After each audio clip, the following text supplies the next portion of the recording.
Bhaktisiddhanta Saraswati Thakur ki jai, Rupa Nuga Bhagya ki jai, Namacharya Srila Haridas Thakur ki jai, Prem se kaho Shri Krishna Chaitanya Prabhu Nityananda Shri Advaita Gadadhar Shri Vasari Shri Gaur Bhakta Vrinda ki jai, Go Gopi Govardhan Kamakunda Radha Kund Kalindi Jamuna ji ki jai, Jai Samadvaita Vaishnava Mandali ki jai, Kol Kartel ki jai, Shri Harinama Sankirtan ki jai, Nitai Gaura Premanandi Hari Hari Bo.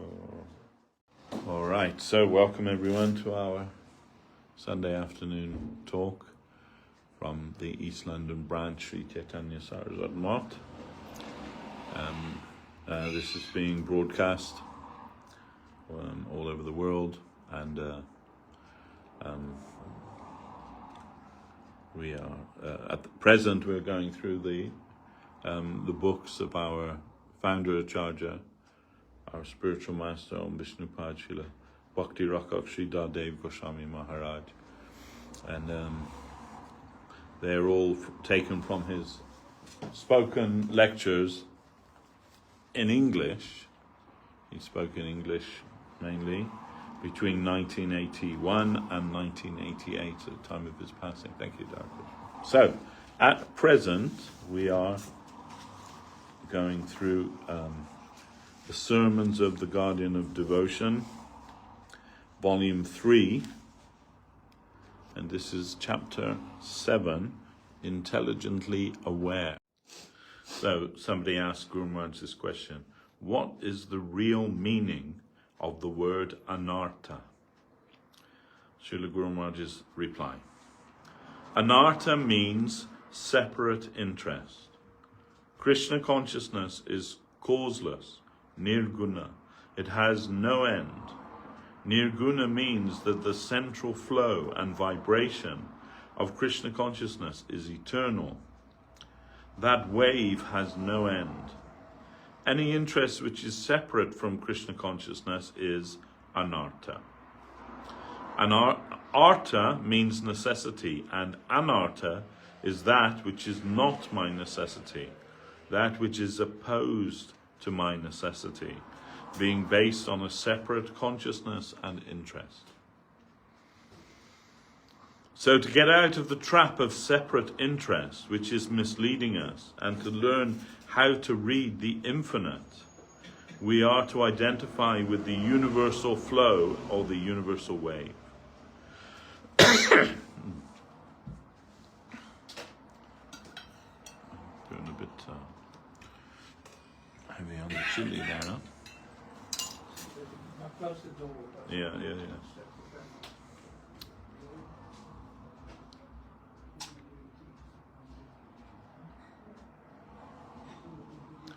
So I'll read that again. So to get out of the trap of separate interest, which is misleading us, and to learn how to read the infinite, we are to identify with the universal flow or the universal wave. At present, we are being carried away by different waves of separate interest. Separate interest consciousness. Anartha is not necessary for us. Our only necessity is to merge in the wave of the universal interest, which is for itself, for himself. The Lord says, Aham hi sarva yagyanam bhakta cha prabhu eva cha. I am the only enjoyer of all sacrifices, of all movement in this world. I am the only enjoyer, and everything belongs to me unconditionally. This is from the 9th chapter of Bhagavad Gita. Krishna's position is such: he is paramount. He is the highest harmonizing center, and we must all submit 100% to him. Any deviation from that is anartha. Anartha means meaningless.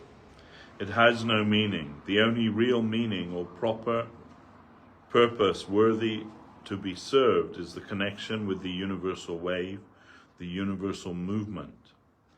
Anything beside that is anartha which means undesirable and unnecessary.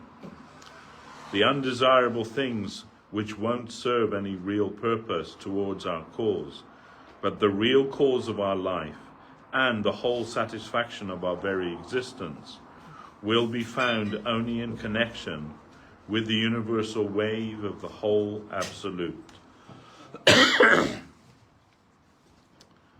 That is Krishna consciousness. It is the most universal, fundamental wave, and we have to catch that.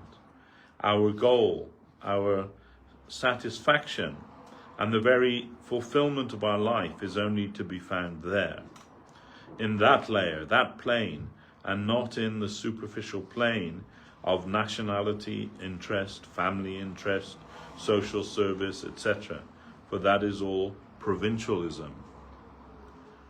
One section is busy with many local interests, and another section wishes to stop all activity.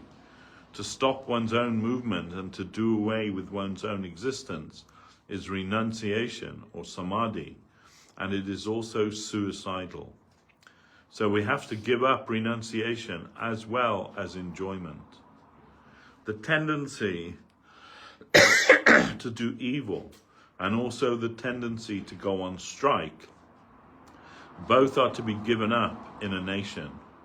We may find so many workers doing some wrong, going against the principle of the law, but that is hooliganism and bad. At the same time, to go on strike, refusing to work, is also bad. The good path is only to work for the interest of the country. This we have to learn from local interest. We must go to the universe. This is what we have to learn. From local interest, we must go to the universal interest, the absolute. We are not to have any local interest, however extensive it may be. Whether self-centered, family-centered, village-centered, or society-centered, as in humanitarianism, it is all only a part of the infinite. This is the fact, and generally we are to try to understand things in such a way. The technical words like anartha, nibriti, bhava, ashakti, all these are covered by this understanding. Lord Krishna has recommended in Srimad Bhagavad Gita how one can conquer karma or lust by regulating the senses. He advises us to become acquainted with the nature of the soul. Then all the problems caused by karma will be turned into ashes. Indriyani paranyahur, indriyabhya param manaha, manasas tu parabuddhir buddhya paratashtusha. Evam buddhe param buddhva, samstapadyatmanam atmanam. Jahi shatram mahabaho, kama rupam durashadam. This is from the 3rd chapter of Srimad Bhagavad Gita. Lust is not easily accessible, but is hidden. We cannot easily trace where he lives, but he comes suddenly, and after looting, he disappears. But we are told here that really he lives in the intelligence, the mind, and the senses. To conquer that lust, we are to regulate the senses, but in order to do so, we first have to analyze what the senses are and what is their position. And then, what is the position of the internal king of the senses, the mind. After that, we are to analyze what is the intrinsic position of the buddhi, or the faculty of reason, judgment and intelligence. Then, with the help of reason, we are to try to find out what is in the background of that faculty of reason, of judgment, and of decision-making. In the background is a pencil-thin ray whose nature is diametrically opposite to the world of experience. In Srimad Bhagavatam, an example is given that in the night a cloud may cover the moon. Though the cloud obscures the moon, still the cloud can only be seen by the light of the moon. Narajanodo paschana sabuk yatyochna basitanganaha aham matya basishtaya swabasa purusho jata. In this example, the soul is likened to the moon, and the ahankar is likened to cloud cover. The sense consciousness, the mind, and the intelligence have all combined to form a system known as ahankar, which has covered the soul. But they are seen, and it is possible for them to act only because there is light. The light of the soul, the moon. So by the help of our reason, we must try to perceive what is above reason, and we shall come to see that it is the Atma, or the soul. In this way we may have some direct connection with the Atma, or at least some conception, however vague, of its existence and nature. At that time, excuse me, our whole material aspiration will turn into trash, and within ourselves we will be able to conquer all the charms of this world. The Lord's advice in Sriman Bhagavad Gita is to somehow or another try to obtain understanding of the true nature of our own Atma. We are really of such a superior nature and hold a noble, dignified position in the higher plane. But lust and so many base things have come to entrap us. Rasopyasya param dristva navartate. But by even slightly coming in contact with the dignified position of our own soul, all worldly charm will vanish, and even that will seem to be a negligible thing compared to the awakening of higher levels of realization up to the Supersoul, Paramatma, then to Narayan and Krishna. There is so much ecstatic enjoyment on that side, and it will be realized only when it will be revealed within us. Though to our present conception it is far away, still that experience, that taster, is within us. Sorry. Still that experiencer, that taster, is within us. It is the Jivatma. And if we try to concentrate even for a second there, we will find what a dignified position the soul holds. We shall think, who are these thieves? The intellect, mind, and senses are all thieves and plunderers. They are taking me into the land of misery, as if through some intricate conspiracy. It will seem like that to us. Indriyani paranyahur indriyebhya param manaha. Our senses are superior in comparison to all the things we experience around us. Suppose we were devoid of all our senses of touch, sight, hearing, and so on, then we would have no conception of anything external. The world would mean nothing to us. Then again, the central figure of all the senses is the mind. Someone may call, but we may find, he was calling me? Oh, I was unconscious, I was unmindful, and didn't hear. I have my senses, but because I was unmindful, I did not hear or see him. So the mind is in the center, and the mind has two functions, sankalpa, vikalpa. I want this, I don't want that. I don't want that, I want this. This is mainly the function of the mind. Then comes the buddhi, intelligence. From the mind we are to go up to the buddhi, the reason. What is it? Discrimination. Oh, my mind wants that, but it will bring such a reaction, so don't go to do it. The buddhi, the intelligence, or faculty of judgment will give the warning. No, don't go. Don't listen to what the mind says. Don't obey him. This is the intelligence. Then if going up from there, surpassing the intelligence, we search for what is next, what is above the intelligence, backing it, and making the function of intelligence possible, we will be able to see, oh, this is my real self, and everything else is an outside extension in the material world. It is all a material overcoating. I can leave it, and with only myself, my own Atma, alone I can go up to somewhere higher. This present atmosphere is not at all necessary for me. Rather, it is harmful, a coating, a garment, which has been thrust onto me in order that I come in connection with this bad environment. With this realization, with our soul proper, we can go in a higher direction towards the Paramatma, Narayan, and Krishna. Okay. That's a very technical chapter. Does anyone have a question about that?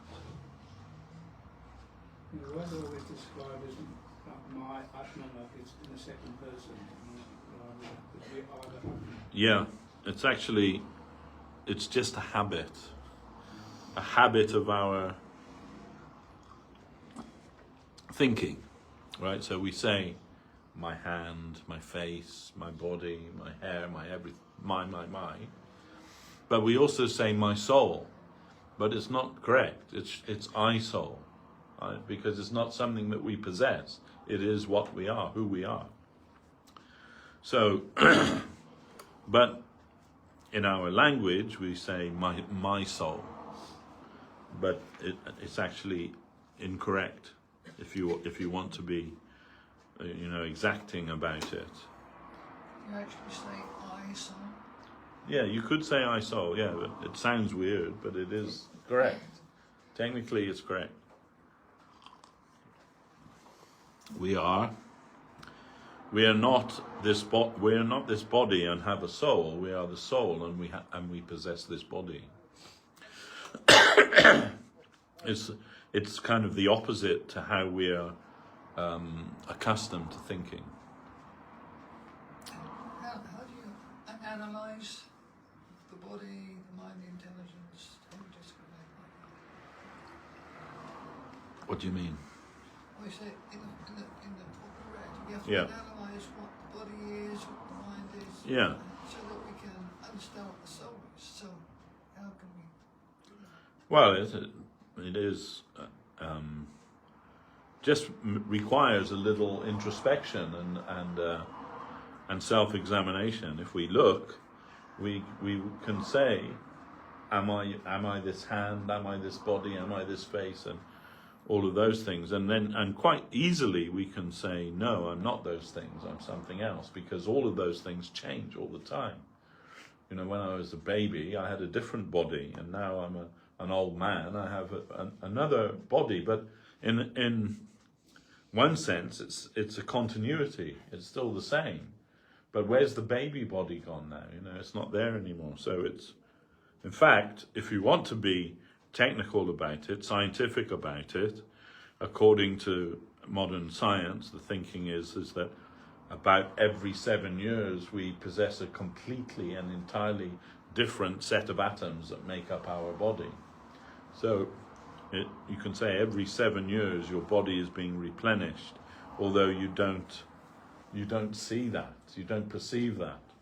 It's like on that TV show, what was it called? Only Fools and Horses. So there's a character on there called Trigger. He's a road sweeper, and he says, I've had this same broom for 30 years. He said, it's had like 50 different heads and 20 different handles, but it's the same broom. So I think it's recommended, Jnana Yoga is recommended to realize himself. Jnana Yoga will help. That's why Krishna said in the Bhagavad Gita, Arjuna wanted to do Jnana Yoga. Krishna said, no, it's not for you.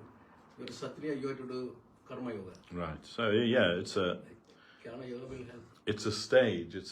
Yes.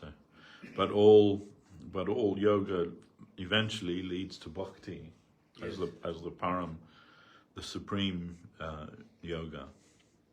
But so that we can understand that we're not the body, but then it becomes a little more difficult because we start identifying with our thoughts, and generally our thoughts are controlled by the mind. But if you're a little introspective, you can stand back and you can see that the mind is always changing. In fact, we say that ourselves, don't we? I changed my mind. Right? So, and as Guru Maharaj is pointing out, the main function of the mind is accepting and rejecting things. I want this, no, I don't want that. And it is very subjective, because the thing that you want today, the mind may tell you, no, I don't want that tomorrow. So, it's as Krishna says in the Gita, for one who is self-controlled, then the mind will be their best friend. But for those who are not in control of their faculties, the mind is their worst enemy. In fact, they say, don't they? An idle mind is the devil's workshop. So the mind is sort of... when the soul leaves the body, the body there's no value to it. Body stays, but the subtle is called the lingam. Okay. The stool and lingam. Stool means the material body, and the lingam means the subtle body. The subtle body is comprised of the mind, the intelligence, and the ego. And that remains with you even after the body goes, and that carries on to your next life. And but we're not the mind. Then, because we can control the mind with our intelligence. So the mind says, "Whoa, look at that cream cake. I think I'd love to have that." But the intelligence says, "No, better not to have that, because you're going to feel ill later on." Or the intelligence might say, "Oh, what the hell, kids, go for it." But anyway, the intelligence is higher than the mind. And then higher than the intelligence, and this is where it starts to get a little tricky, is the ego. That's called ahankara. So, ego is a Greek word which means identity. Actually, everyone has an identity, and that's their ego, what they identify with. And for most of us, we identify with the conglomeration of all of our material conditioning and thoughts that we've had, that we formulated over the years, whether it's social, political, or even spiritual. We think that all of those things are who we are. That combination of our mentality and all of those things, we also think that is us. That's right. So actually but generally, the ego is a combination of, you can say, acquired prejudice and acquired misconception. And the older you get, the more entrenched that becomes. Saraswat Thakur says, over the age of 40, it's very difficult to change your mindset. Because by then you've formulated all your political ideals, your social ideals, your vision of the world, and how you relate to the world within you. It's formulated there. So, that's why people say, you can't teach an old dog new tricks. I'm too old to change my ways, this kind of thing. But that's because we're identifying with that, ahankara. So two ego, one material, one spiritual. Yes, but generally, it's not that you have both; you have one. And as much as that's dealing with the misconceived world, we can say that that's the material ego. And for most of us, and maybe there's a peppering of spiritual ideas in there, but we still think that that's us. What to speak of that? We look in the mirror and we still think that that's us looking back at us, isn't it? Actually, we may be looking back, but what we see in the mirror, we perceive that to be us. I'm an American, I'm English, I'm blonde, I'm brunette, whatever it might be. I'm a man, I'm a woman, I'm a this, I'm a that, all of these things. They all combine together to make us think who we are. So we can say, this body is a gross manifestation of the soul's misconception. And it's come out in this way, one way or another. So, that is generally considered to be a false ego, because we're laboring under a false thing, right? I'm a man, I have my wife, I have my children belong to me, my wife belongs to me, my husband belongs to me, or, our family, and, all of these things, they're all misconceived ideas. Because, well, what about next life? You won't remember your children or your husband or your wife or whatever. You'll start all that up again. And if you could remember all of them, you would be not able to deal with that. All the people you've loved and lost over countless lives, you wouldn't be able to. You'd go insane thinking about that. So generally, you can say the trauma of our birth erases that from our memory, and we come out.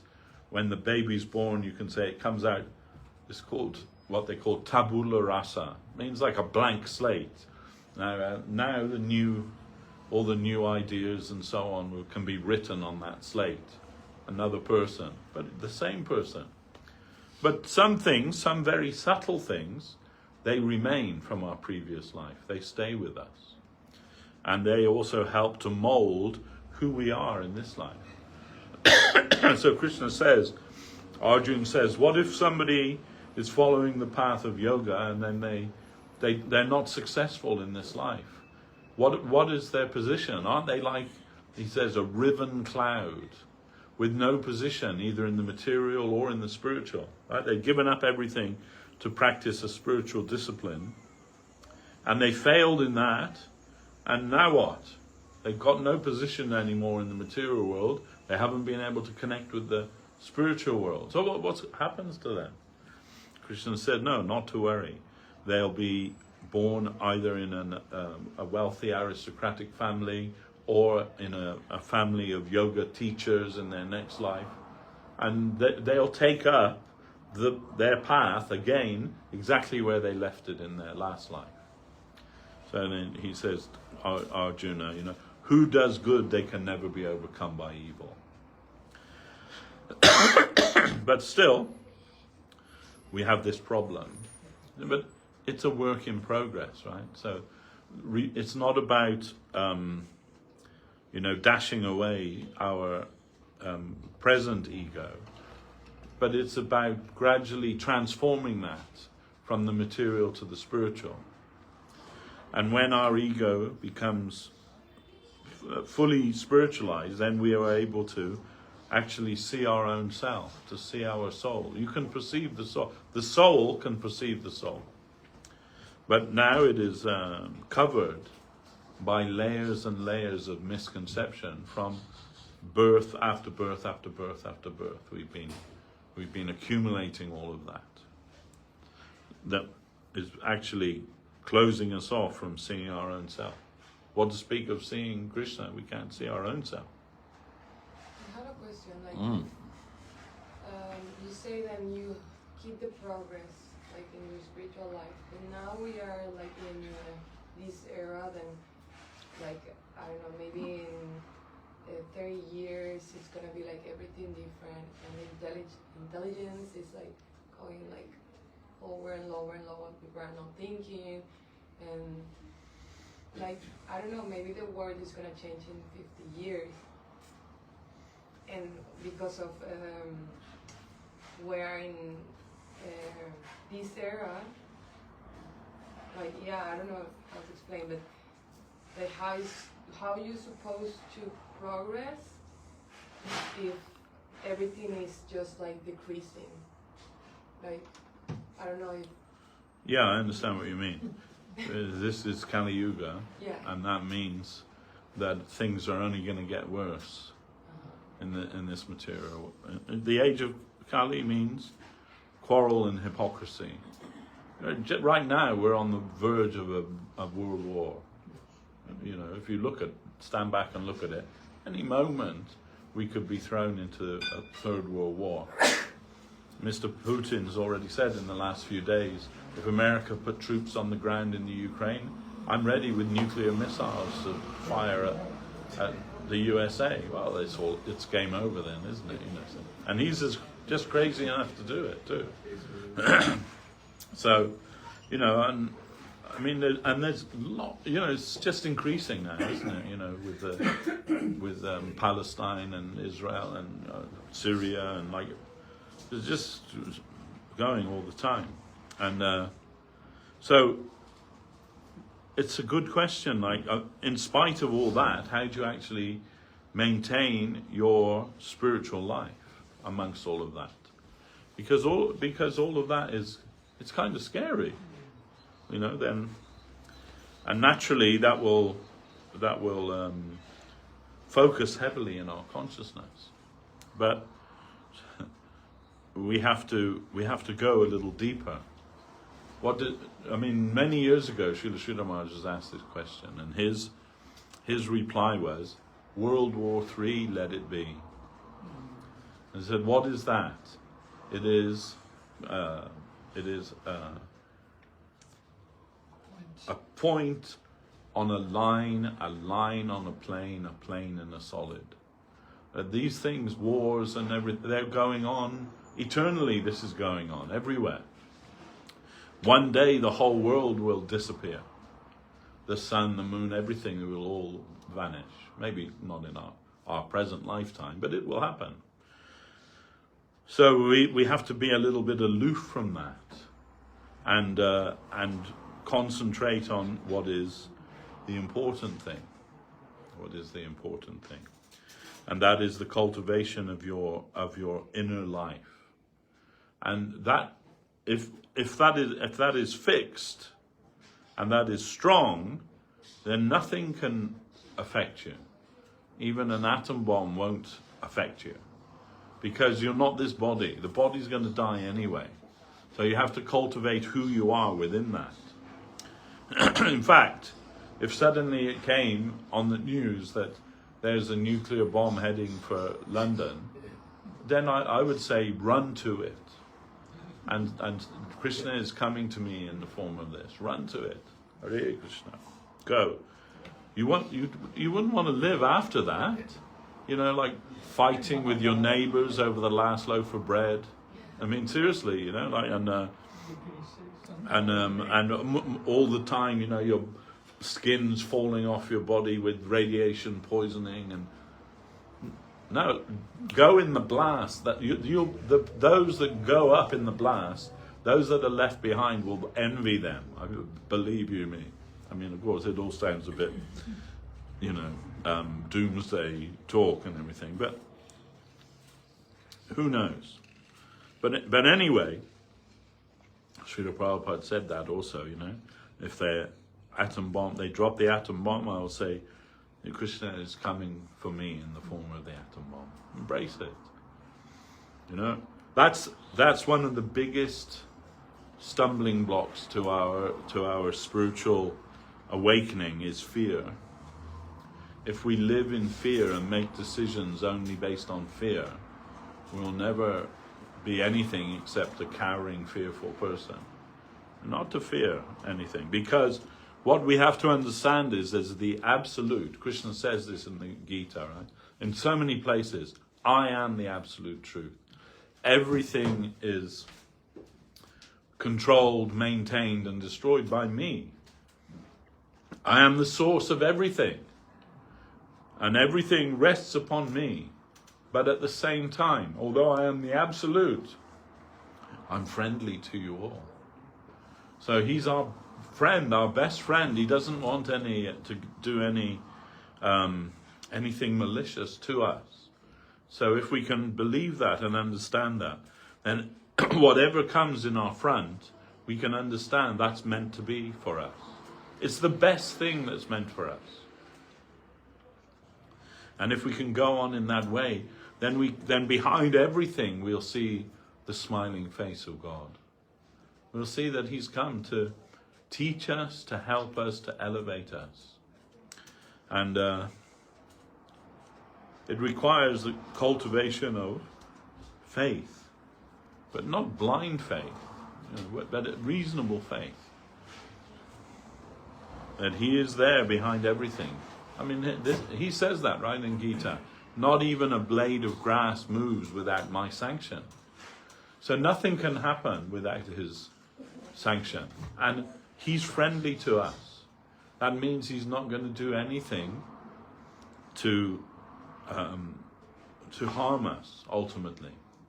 And you can say, well, tell that to the people in Palestine who are having their children murdered in front of them, or being shot and all that. Tell them that that's all God, being merciful to them. Okay. We can't always see. Only he knows the purpose of every action. But he knows. And his plan is perfect. From when we see it like a little snapshot of it, we may be appalled. Oh, what is this? What terrible thing is happening here?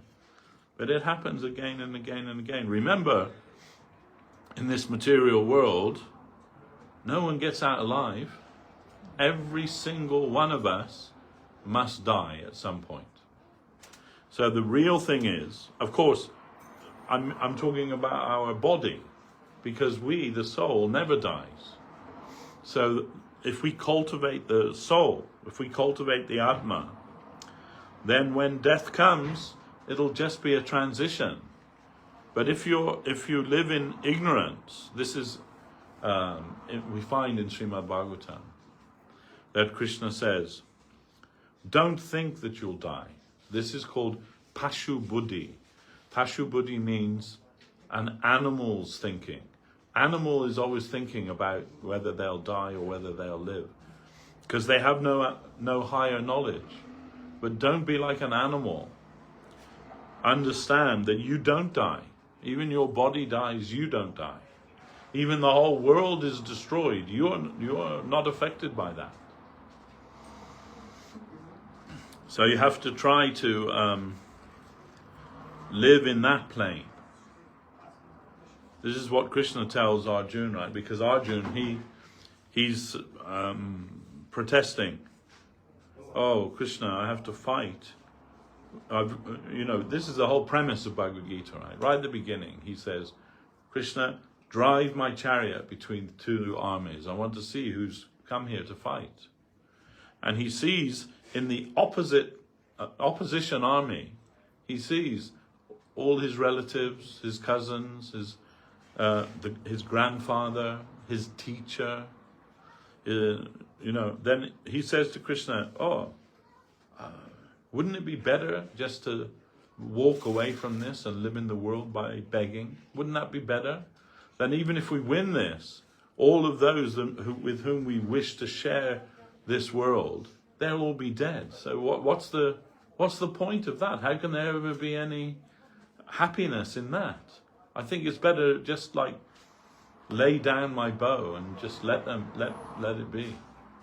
And Krishna says, oh, Arjuna, you're speaking like learned words, but you're grieving for that which is not worthy of grief. Because I've already decided they're all dead already. Only you have to be my instrument for that. So and you are a warrior. Then it's your duty to fight for righteousness. And not to think about all of these other things that are intruding on your mind. Whether it's good or bad, or this one or that one will be hurt, or, whatever it may be. No, this sounds like learned words, but you are grieving for that which is not worthy of grief. Then, because everyone in this world will die. And what does he say? And if you die on the battlefield, fighting for righteousness, that means the doors of heaven are open to you. Like, blessed is the Kshatriya who dies in a righteous battle. So, and then he goes on to begin to speak to Arjuna about the nature of the soul and all these things, and the different kinds of yogas and so many different things. But he says there is a plane of life where you can destroy the whole world and everybody in it and not suffer a murderous consequence. And this is the plane in which we want to situate ourselves, in that plane. Not because everyone in this world is born and dies. Whoever's born must die, and whoever dies must be born again. So, then it's not, like we think that's the really the worst thing, to die, right? When we hear like some young kid's got leukemia or something, what do? Well, they make a big collection to send him to Disneyland or something, or at least he can have some. But it's not the worst thing to die, because when you die, you're born again anyway, so not a big deal. It doesn't mean that we should be hard-hearted and not compassionate about people suffering, but still, you should see things as they are. So, this is what Krishna's saying. You should see everyone with equal vision. And not think, okay, so because someone's got some terrible disease or something, what we can do. Disneyland's the answer to that, What is that, Srila Prabhupada, he would say that's like blowing on a boil. You get a tiny little relief of blowing on the boil. When you stop blowing, it hurts like hell. So, whatever is meant to come to us in this world, Taktenu kampam shushamikṣamanu. That we should think, oh, my karma has come to face me. No one else to blame for this circumstance than me. Only I'm to blame. I have attracted this because of what I've done in my past. Then if you can accept that and see, but my best friend is Krishna, and he's not going to allow anything harmful to happen to me. So then, if you can embrace that and go on, then you're already liberated while living in this world. You're already liberated. We have to try to understand that, Krishna is moving everything. And he can move everything. It's too much for him. He can do everything. Because he's in the heart of every living being. So we don't need to, we don't need to try and correct what's going on in the world. This is what Bhagavad Gita, also one of the main themes of Bhagavad Gita. You can't change your environment very much. You can only change yourself. So, and what's the environment? According to Einstein, the environment is everything that isn't you. And what can you do about that? You can't really do anything. So, we say that when we were young and full of, vigor, we wanted to change the world. But now we're a little older and more reasoned in our thinking. We want to change ourselves. Because any circumstance, it's not about the actual thing itself. It's about how we react to it. How we deal with it. I think only two things Bhagavad Gita is teaching us. One is don't get scared of death. And the other one, just worship Krishna. Yes. Sarvadharman Parityajya. There are many layers in Bhagavad Gita. Yeah. Gurudev used to say, whatever your position in the world is, you'll find some justification for it in the Bhagavad Gita. He said in the time of, in India, the anarchist party that was founded by Aurobindo, they used to keep a copy of Bhagavad Gita in their shirt pocket. and they found in the Gita justification for their position as anarchists. So, then you can find everything there in Bhagavad Gita from the beginning. From the beginning is this, right? Krishna says, you have right to do your dharma, to do your duty in the world, but the fruit of that, the result of that you have to offer that to me. It's not for you, it's for me. So this is like ABC of Bhagavad Gita, but who understands that, really?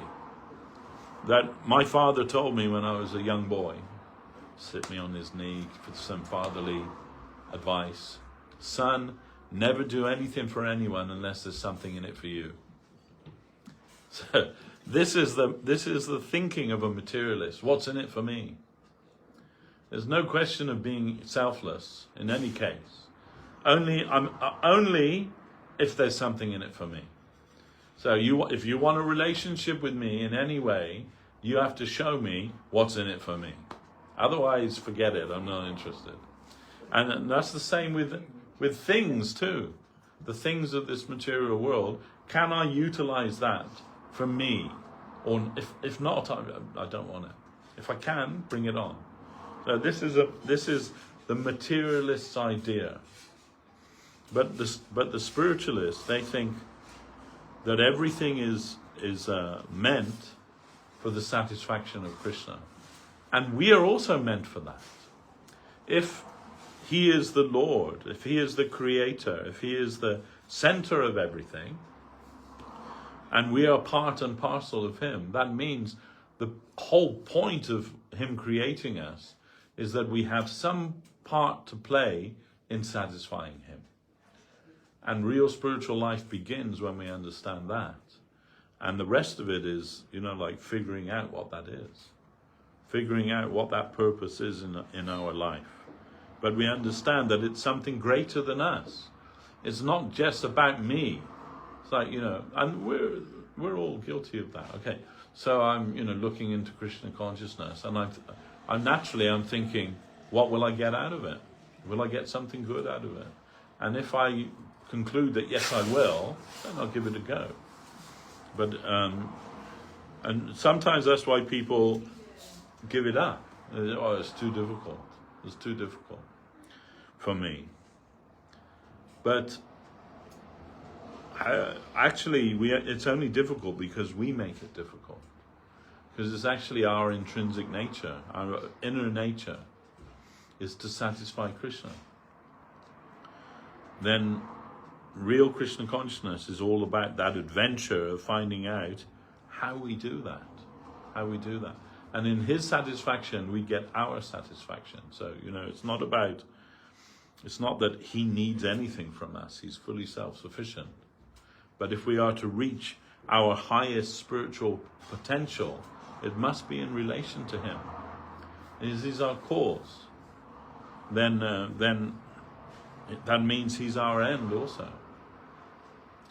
This is something we learn in science class when you're a young child, is that nothing exists in the effect that doesn't already exist in the cause. So he is the cause of everything, and life is the effect, if you like. And we can say, even if someone says, oh, I don't believe in God, I don't believe in anything, but we can say, don't you think that life itself is a spiritual experience? It is. It really is. And it's just a matter of degree. How much do you want to walk down that path? How much do you want to open that door and look what's beyond there? Done.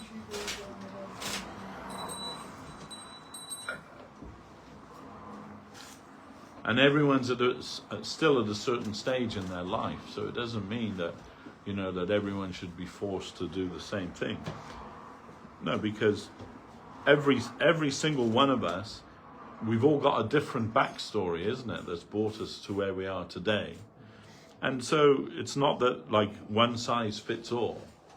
Everyone is on their path, and that may not be the same for everybody. But there are some common things, some common factors in there for everybody. So, you know, then it's just a matter of understanding what is my inner necessity right now. And each one of us is best placed to be able to understand that, because we're the only ones who know who we are, isn't it, really? But it requires, it's called Atmanikepanam. That means self-examination. It requires brutal honesty about yourself, because we're all projecting an image of ourselves that we want people to see about us in the world, isn't it? You know, we want people to regard us in a particular way, and maybe not the same for everyone. You know, how our work colleagues perceive us. There's one thing that we strive for. We want them to see us in that way. How our friends and relatives see us, you know, so we play all these different roles in life. But the real thing is that we have to be authentic to ourselves. And that's the most fundamental and important thing, because, you know, we may be able to fool everyone into thinking we're something that we're not. But if we deceive ourselves, then we're really lost. So we should not be self-deceivers. We should be brutally honest with ourselves, even if sometimes that's painful to understand who you are and where you are. Sometimes it's painful to do that, to see that. But sometimes that's necessary for us. So, but how we maintain our spiritual vision in spite of everything that's going on in the world, that requires some effort on your part. You know, it's like in this world, everything is governed by the law of gravity, right? And that means that everything goes to the earth by nature, falls to the earth. But if there were no gravity, we could fly, isn't it? And some creatures can fly. They have some way to defy gravity. So, in a similar way, especially in Kali Yuga, our inner nature is always dragged down to our base nature. We're always being dragged down to the base, and that means like an animalistic kind of nature, selfish, lustful, angry. These are all like our default positions. But if we want to rise up above that, we have to make some effort to do that. There's no one's going to do that for you. No one's going to wave a magic wand and suddenly you're, you know, this great spiritual person or something. You have to make some effort. You have to strive for that. And constantly strive for that. It's like riding a bicycle, right? You have to constantly be pushing the pedals forward. As soon as you stop, the bike just falls over, doesn't it? After some period of time. So you always have to be going forward. That's the only possibility. We have to be going forward. You can't just stop and rest on your laurels. And maybe, you know, you can freewheel for a little bit, but eventually it'll come to the point where you have to engage the pedals again. So if we want to rise above the nature of this world, which always tries to bring us down to a base level, it requires some effort from us every day. You know, not just when we go to the temple and, you know, we're all very pious and religious then, or, you know, the church or the synagogue or whatever it is. And as soon as we go out the door, that's all forgotten about till the next time. No, it's a constant thing. Our life is a constant thing. It's not that we have a material life and a spiritual life. We have a life. And as much as that's spiritual, it's a spiritual life. And as much as it's material a material life. that kind of, there is no clear defining, like cut-off point. So, that's why in the Upanishads we find these kinds of prayers.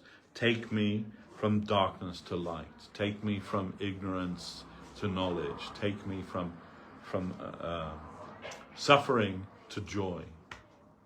These are legitimate things that we want, but we have to try. We have to make some endeavor on our part and not think that somebody else is going to do that for us. But the Lord is merciful. He gives us the tools by which we can understand those things and raise ourselves up. There's again in the Gita, Krishna says that by your behavior you can degrade yourself or you can elevate yourself. It's up to you what you do. So we will try to do that, and it's a constant work in progress. It's not that you reach that's it now. I don't have to do anything. I got as high as I can go, and that's it. No, there's no limit to that. And if you're not going forward, then eventually you're just going to be pulled back again. So we have to take our spiritual life very seriously. It's the most serious thing. It's the most serious thing in our life. The most important thing in our life, because everything else just goes on around us, We don't get any medal for, having a job or, having a house. That's what everybody's doing that. Everyone's doing that. So, as well as doing that, try to have some spiritual integrity and move forward in your spiritual life. That's a worthy thing, Most people, that's all they know about, right? Just work and, you work to have some leisure for your 2 weeks holiday in Costa Rica or wherever it is, And actually, that's like one of the most stressful things they find. One of the most stressful things in a person's life is going on holiday. All the planning and all those things, You come back and you go, I need a holiday to get over that holiday.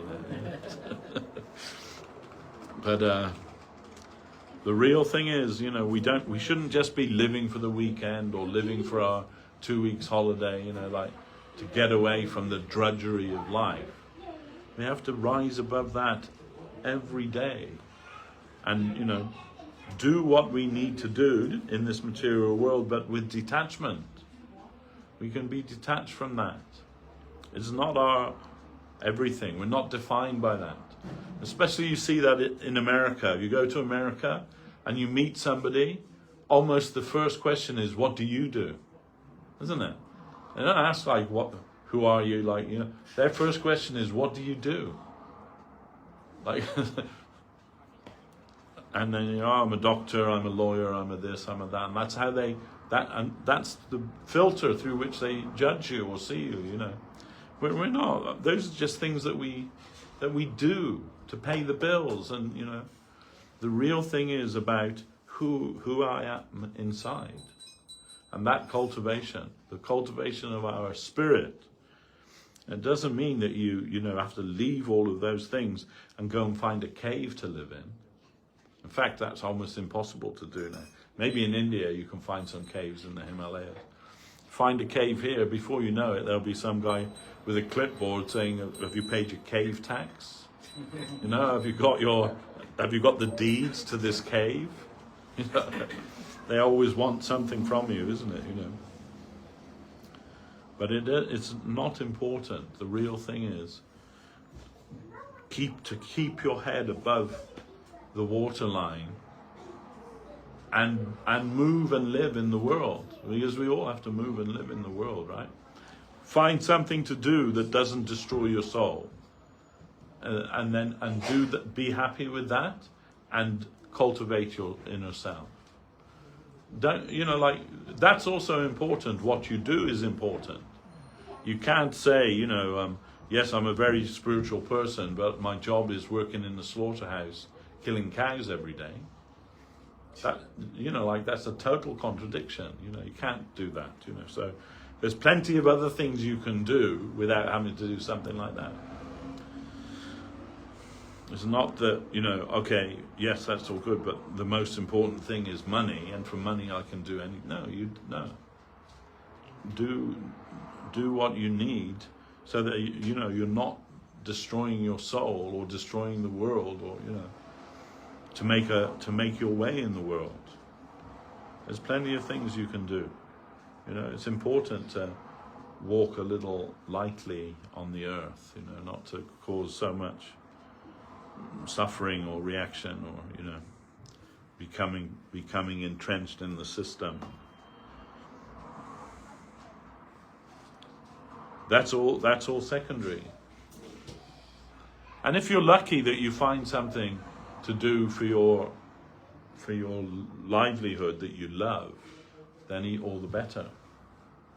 And that's not even working, is it? I used to, when I went for a job, there's a firm of architects in London called Ovarup, and many of the buildings in and around London, like important buildings, were designed by him. That was his name, Ovarup. And his philosophy was, find something that you love to do in life, and make that your livelihood, and you'll be fulfilled. Okay, that's good, but unless you're Paul McCartney or something, most of us don't wake up every day thinking, fantastic, It's like, oh, okay, I have to go to work today. But I've also had jobs where I've been in the car going to work and thinking, no, and turning around. Even Paul McCartney might say that. You're right. Right. Everybody. Yeah, not every day, but Like most every days day, most days he's thinking, I'm Paul McCartney, fantastic. But yeah, you're right. Not even Paul McCartney. So then, if you can find that, all the better. But don't make that necessarily to be the goal of your life. It's not what we do. That was Henry Ford. His philosophy was, what I do to make a living is what facilitates all the other things that I love and do in my life. It's for that. And we all have to pay the bills and pay the rent or the mortgage or whatever it is. We have to do that. So we do what we have to do, as long as it doesn't kill us or kill everybody else. Then, as much as we can tolerate that and go on, because that's the nature of this world, right? The nature of this world is that we have to labor and live. For everybody. Krishna also says that in Gita. There's nothing for me to do, Krishna says. But if I didn't work, everyone would follow my example. Everybody has to work. And, do something, make some kind of positive contribution. Because we don't live, that saying, no man is an island. None of us solitary. We're all part of an organic whole.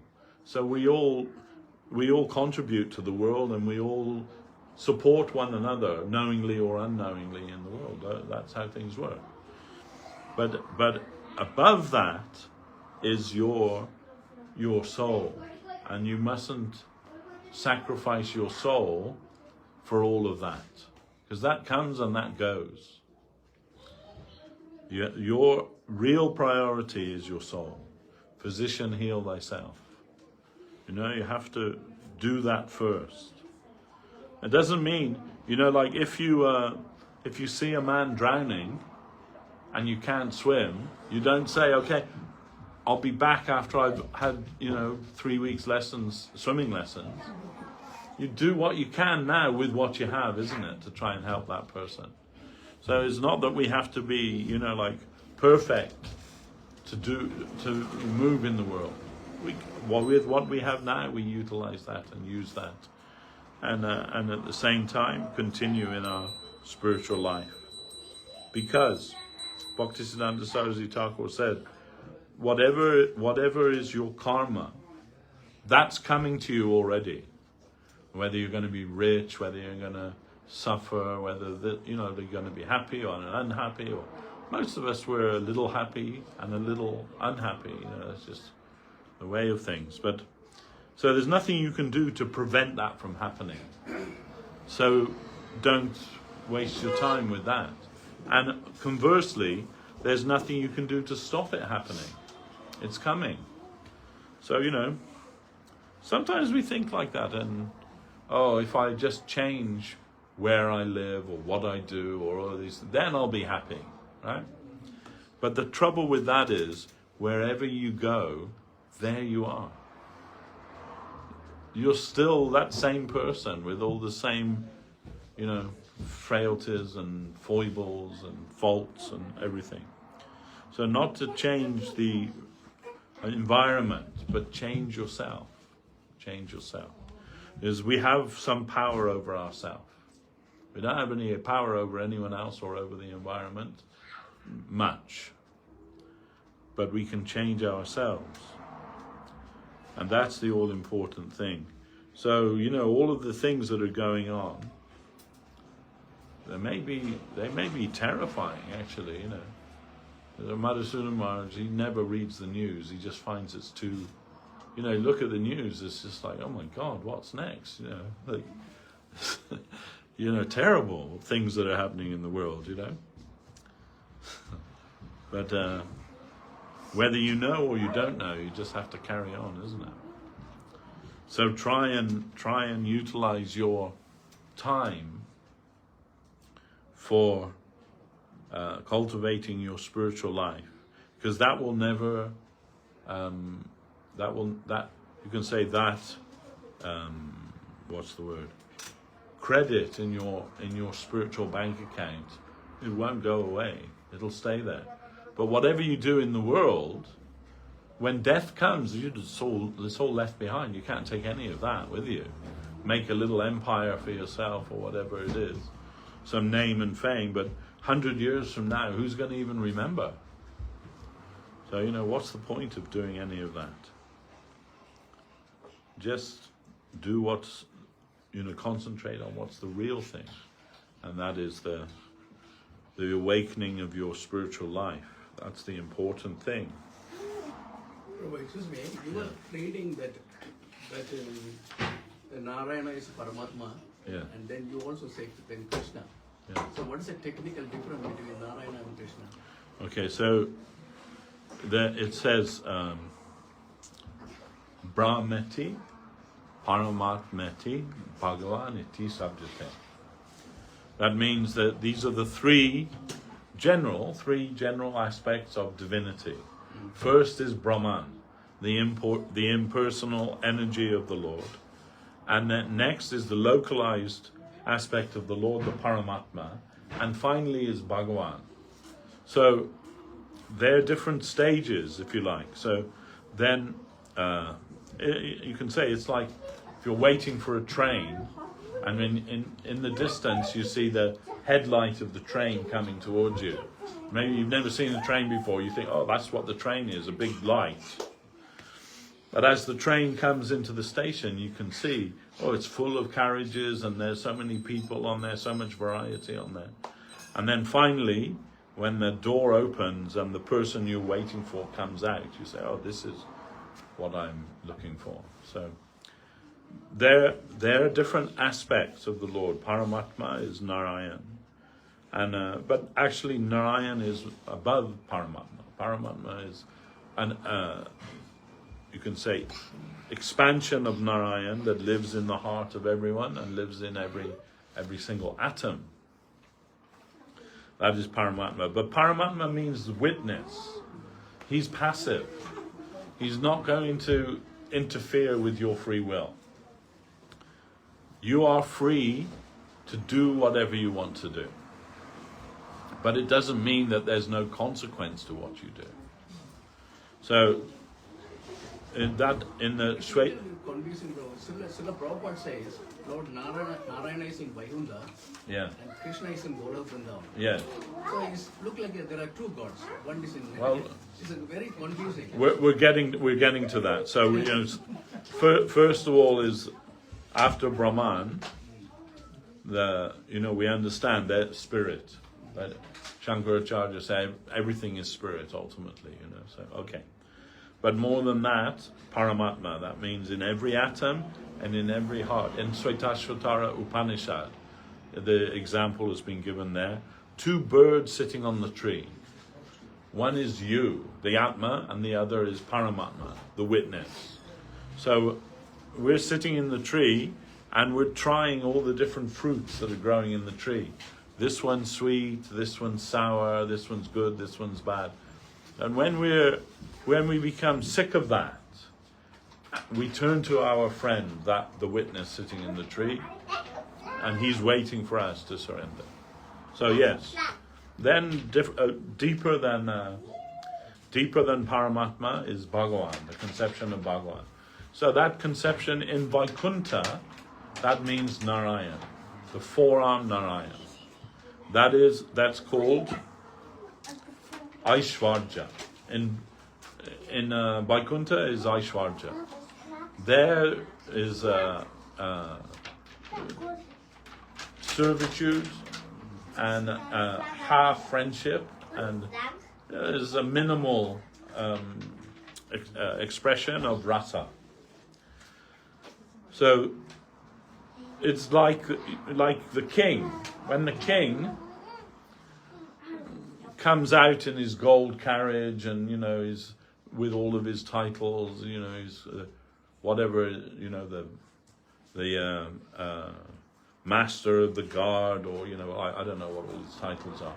He's going along with his big crown on, and he's waving. People are lining the street with their flags, and he's waving to them. This is Aishwarja. So he's the king, the majesty of the king. They call him Your Majesty. But when he gets home and he throws the crown aside and he puts his slippers on and has a cup of tea and bounces his grandchildren on his knee, then they don't call him Your Majesty. They call him Grandpa or Dad or whatever like that. Then in that more intimate relationship, we can assume that will give him greater happiness.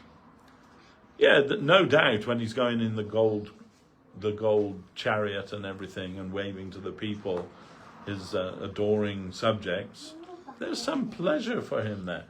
But that pleasure won't be the same as the simple pleasure he gets in the company of his family, in his home. So similarly, Vaikuntha is the place where the Lord shows himself as God Almighty. He is the supreme power, the supreme maintainer of the world, and he lives there in that grandeur and opulence and worship and so on. But then he's only part of Krishna. Krishna is Swayam Bhagavan. That means the original personality of Godhead, Swayam Bhagavan, Krishna. And Krishna lives in a jungle village called Vrindavan. And he looks after his father's cows. And he plays with his cowherd friends and cowherd girlfriends. And they don't even understand that he's Bhagavan. They just think he's our most adorable friend or lover or son, or they see this is called Jogamaya. Jogamaya means that for his pleasure, his divinity is obscured by a type of illusion. They don't know that. When Mother Jashoda, Krishna's mother, what's that about? Narayan doesn't have a mother, but Krishna has a mother. Then you say, how does that work? That God has a mother and a father, and I thought he was like the first and the supreme, and no. It's eternal. It's eternal. He has a family and he enjoys that family life as a little adorable naughty boy who plays a flute. And everybody loves him. Mother Jashoda loves him, and sometimes he's naughty. So he also has an older brother, Balaram. What's that about? God has an older brother. That because everyone wants an older brother, to look after them, to look out for them, to be their best friend, but also to be there for them. So this is Balaram. And Balaram sees Krishna eating dirt. And he says, oh, I'm going to tell mummy about you eating dirt. And so he says, Mother Jashoda, your boy, that Krishna, he's been eating dirt. And Mother Jashoda says, is it true? Have you been eating? And he, no. And so she says, open your mouth, open your mouth. And so he opens his mouth, and she looks in his mouth, and instead of seeing dirt in his mouth, she sees the Virat Rupa, his universal form. That means all the gods, all the goddesses, all the universes, everything, all of his great power, everything, like almost frightening appearance. Arjuna considered it frightening when he saw it at the time of the Bhagavad Gita. She's seeing all that, and she also sees in his mouth herself looking in his mouth. And she sees like everything, the whole creation, everything. And she starts thinking, who is this boy? They say, some people say that he's like some supernatural person, or maybe a god, or maybe the god. And she starts to become bewildered. And then what happens is, right, the cat meows, and Krishna's scared of the cat. So, Mummy, and grabs hold of her, and she says, oh, what was I thinking? He's just my little boy, he's afraid of the cat. Of course he's not God, it's my little boy, beloved boy. Now this is Vrindavan, where everything happens inspired by love. In Vaikuntha, where he's four-armed Narayan, everything is inspired by awe and reverence and duty and everything. So, in Vaikuntha, everything is very proper. In Vrindavan, everything is very natural. So, then when Krishna's playing with his cowherd boyfriends, they're taking their lunch, and one boy will say, oh, this is so nice, Krishna. You have to try it. And he'll give him his food. And Krishna will, oh yeah, you're right, it's really good. But if in Vaikuntha you try to give Narayan your half-eaten something, you'll be punished. That will be a punishable offense. So then when they're playing, they make two teams. Krishna's one team, Balaram another team. And they have some competition. And the result is the losing team, they have to carry the winners on their shoulders. So sometimes Krishna's team loses and he has to carry his friend on his shoulders. But if you try and climb on the shoulders of Narayan, it won't be acceptable. In fact, we find that in Brihad Bhagavatamritam, right? Because when Gopakumar, he arrives in Vaikuntha and he sees the Lord Narayan, his natural instinct is, because he's a devotee of Krishna, he runs to him and wants to embrace him. But all the others, the other servitors of the Lord, they have to stop him. No, you can't do that. You can't do that. I was talking about that the other day, and this girl, she said, doesn't Narayan want a hug from his devotee? And I said, yeah, as Krishna, he gets a hug from his devotee. As this is the mood, the different mood. So first is Krishna. And then from Krishna is coming his first expansion, Balaram. And from Balaram comes the Chaturvyuha. And then from the Chaturvyuha, all the Vishnu forms come. The four-armed form. It is in Bhagavatam. Yeah, it's in Bhagavatam, yeah. This is Krishna's to Bhagavan Swayam. He is the cause. Krishna is the cause of Narayan. But he is the Supreme Personality of Godhead. His human-like form, as that naughty, adorable little boy, that's the original form of God. And that is what Mahaprabhu Chaitanya Dev has come to distribute, that understanding to the world.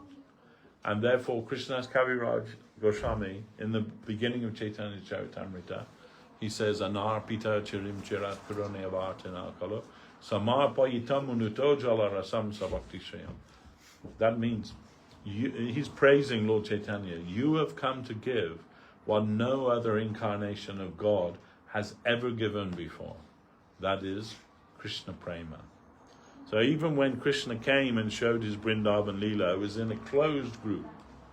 But Lord Chaitanya has come and broken the gates to that, and made that available to everybody.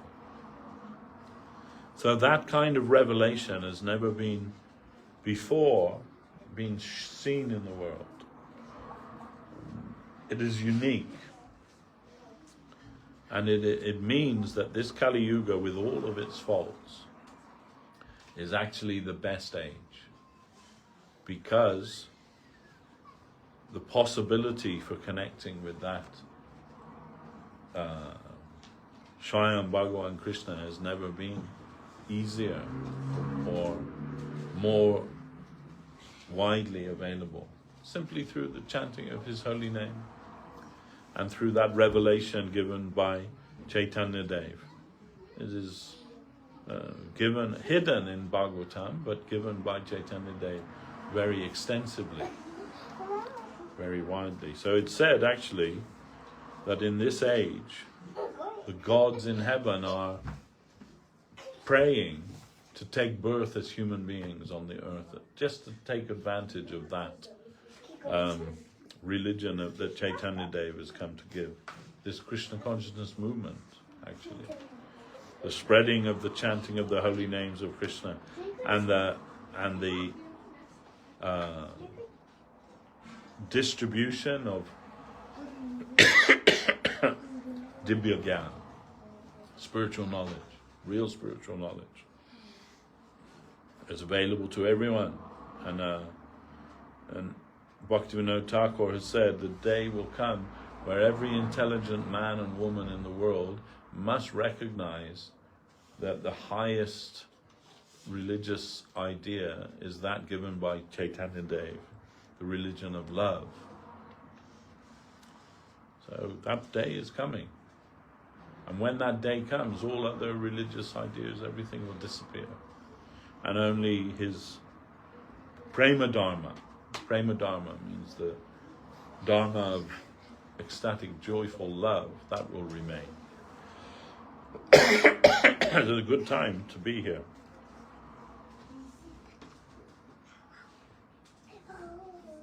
This Brahma, Vishnu, and Mahesha created the world. How do we say the world is created? That's correct. Yeah. Lord Brahma is the engineer, or he's done the mechanics of it. Four-headed Brahma. And Mahesh, he is the glance of Mahavishnu. He impregnates the creation with life in that way. And Vishnu maintains everything.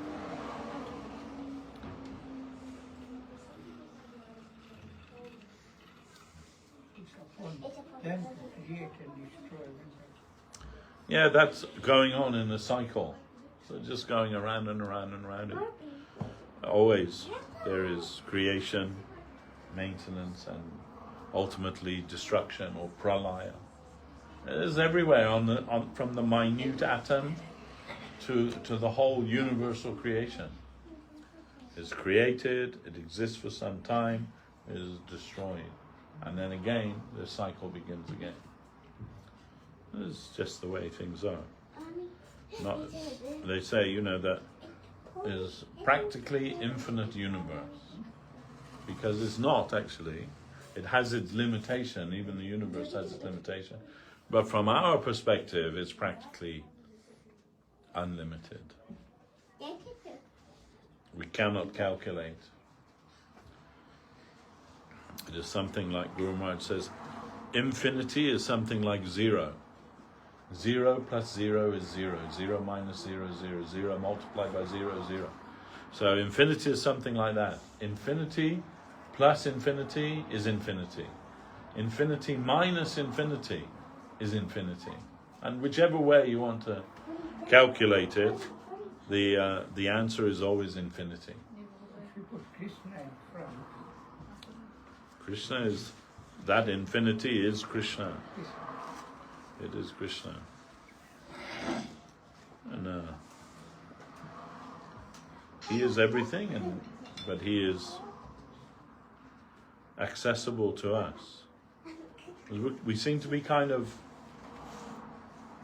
okay with this idea of God being the greatest or God being the smallest, the Alpha, the Omega, all of these things existing within every atom. But where in the medium, how does he exist? The medium of God, you can say that the sweet spot, they call it the sweet spot. Well, that sweet spot, that is Krishna, that beautiful boy in Vrindavan, playing his flute and enchanting everyone with love. That's the most wonderful aspect of God that he is. That is called Aprakrita Leela. Aprakrita Leela means that it looks like something of this world, but is completely different to this world. So that means, because it looks like something of this world, we can relate to it. We can even take part in it. That is extraordinary, inconceivable. Guru Maharaj said he gave a lecture once at the Arya Samaj in India. And afterwards, one of the organizers came up to him and he said, if the finite, means us, if the finite can understand the infinite, then that can't be infinite. And Guru Maharaj, he said, my reply was immediately, if the infinite cannot make himself known to the finite, then he's not infinite. So it's true, by our finite nature, we can't conceive of the infinite. It's inconceivable to us. It's like this cup will only hold so much liquid. If you keep pouring, it's just going to go everywhere, right? So we're also a bit like that. We have a capacity of which we can understand about the infinite, but it's very small. You keep pouring it in, it's just going to be wasted. So, but the infinite must have such power that he can make himself known to us. Otherwise, he's not infinite. He must have that infinite power to be able to do that. And Guru Maharaj uses the example, he says that like in this room now, maybe there's an ant running here. And when he comes to one of us, he doesn't know that we're another living being. He just sees an object that he has to go around or over or under, like to negotiate his way. He's not aware that there's like 20 people in this room or anything. He's just going about his ant business. But if I or someone reaches down and touches him, he may get someone is touching me, some consciousness of that. So we're running about in our human ant-like way, doing all of these things. We have no possibility of understanding what is God, what is infinite, what is divinity, all of these things. We can't understand it because we're just like little ants. But if he extends himself to us and reveals himself to us, then we can understand.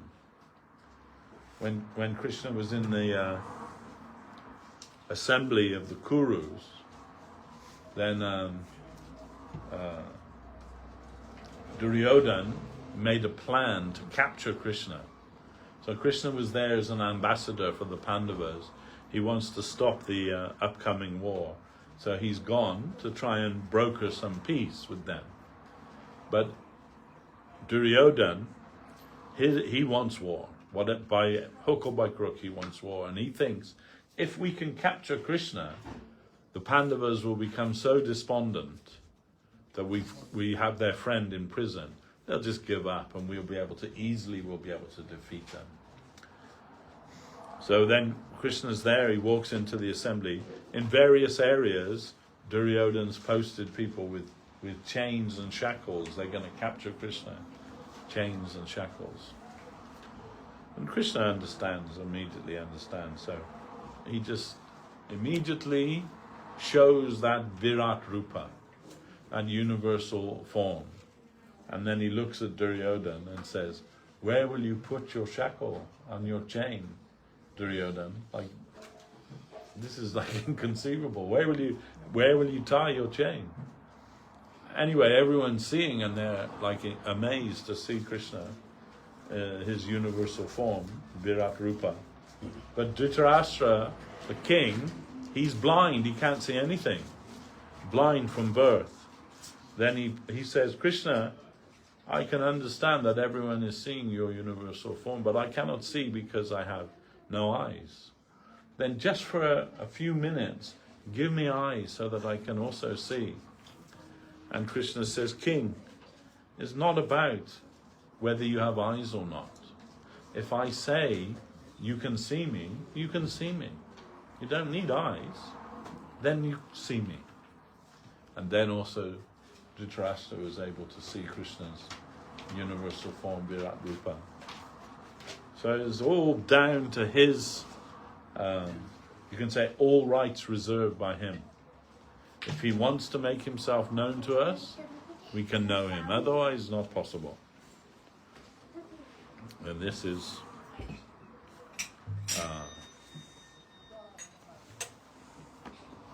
our understanding, that all rights reserved by him, but at the same time, he's friendly to us. If you want him, he will give himself to you. Hare Krishna. So, unless anyone else has a pressing question, we will stop our talk for today. Is that okay with everyone? All right. Yes? Okay. Jam Vishnupad Srila Bhakti Sundar Govinda Dev Goswami Maharaj ki jai.